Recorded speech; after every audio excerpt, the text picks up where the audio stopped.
on consent de 20 minutes au cours de cette partie de réfutation. Merci pour ces débatteurs. Cher public, l'équipe Inabienne vous dit bonsoir. Nous souhaiterions commencer par remercier l'équipe adverse pour cette 30 secondes de silence, mais nous souhaiterions notifier que notre local n'a pas été incendié. Alors, cette erreur s'est répétée tout au long de leurs argumentations, cette incohérence, avec une absence de source. Ils ont aussi fait mention des États-Unis comme un pays étant arrivé à un développement sans un consensus. Pourtant, nous avons là l'exemple d'un chef d'État américain, Nixon Richard, qui a dit « Le manque d'unité nationale rend la démocratie presque impossible. Le développement économique, un rêve lointain, et la tension interne, une réalité constante. » Ils ont aussi parlé d'une paralysie décisionnelle. Laissez-moi vous dire que la paralysie décisionnelle ne vient pas de l'inclusivité, mais le manque d'organismes importants nous permettant de gérer les divergences. Et quel est le but d'un consensus politique national inclusif? Il permet aux parties prenantes de vider leur contentieux et de repartir sur une base d'unité, d'égalité et de fraternité. C'est vrai que nous n'avons pas les mêmes conceptions, les mêmes idéaux, mais nous tenons à certifier que l'on peut retrouver l'unité dans la diversité. Ils nous ont aussi parlé d'une complexité de lenteur. Mesdames et messieurs, je tiens à vous dire que le consensus que nous proposons n'est pas un consensus conjoncturel, mais un consensus structurel visant à faire papoter les bases d'un système. Aucune décision précipitée ne peut réformer une société. Aucune. Il nous faut un plan détaillé, une vision sûre. Ils nous ont parlé de métaphores pouvant rétablir la stabilité en Haïti. Comment allons-nous rétablir cette métaphore? Comment? Laissez-moi vous dire.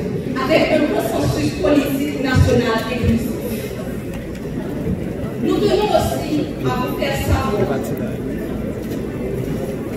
que nous-mêmes ici présents, nous défendons l'idée qu'un consensus politique national inclusif est une solution indispensable.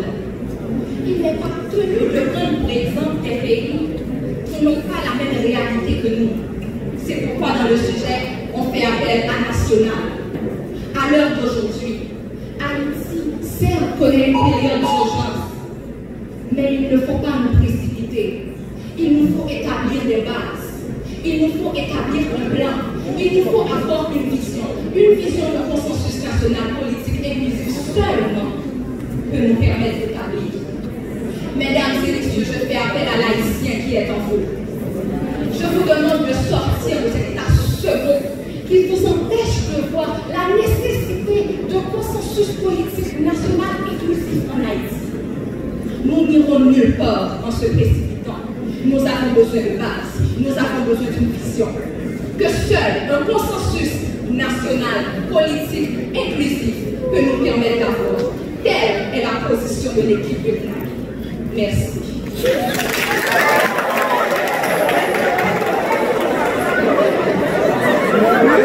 Ce consensus est là pour assurer l'unité entre la population haïtienne. Ce consensus est là pour permettre à tous les acteurs politiques de faire des concessions pour la patrie et au nom de la République. La partie adverse, malheureusement, nous avons constaté qu'elle a du mal à maîtriser les concepts. Consensus ne veut pas dire accord. Lorsqu'on se penche dans la définition étymologique de consensus, on voit c'est cum, d'abord c'est du latin, c'est cum et ressentir, cum c'est avec, ressentir c'est refaire ensemble. Étymologiquement, le consensus veut dire faire ensemble. La partie adverse nous a également dit nous avons besoin des institutions fortes. Oui, nous avons besoin des institutions fortes. Mais pour avoir des institutions fortes, nous avons besoin de ressources humaines. Et les ressources humaines, ce sont nous, les Haïtiens. D'abord, pour que nous puissions constituer des institutions fortes, nous avons besoin des Haïtiens unis. Nous avons besoin des Haïtiens qui ont fait des consensus. Des Haïtiens qui se mettent d'accord pour faire progresser le pays. Et on ne peut pas faire progresser le pays sans avoir au préalable un consensus politique national inclusif.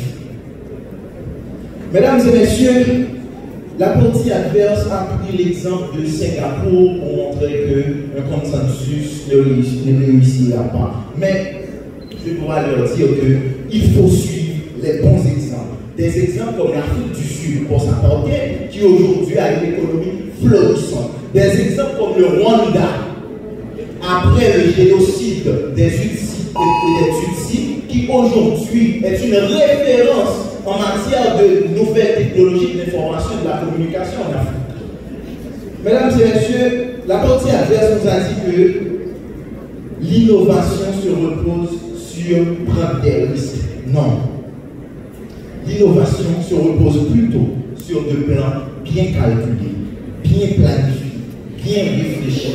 Et c'est pourquoi nous avons besoin de faire un consensus politique, national et inclusif, afin de permettre à toutes les parties prenantes de bien réfléchir où ils vont emmener le pays, afin de permettre à toute personne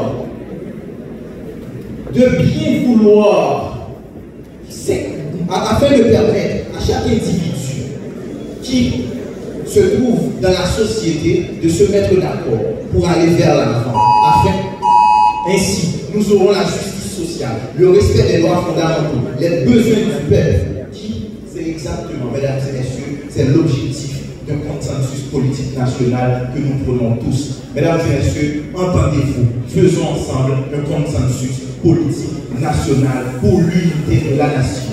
Merci. Allez à Alka. Merci.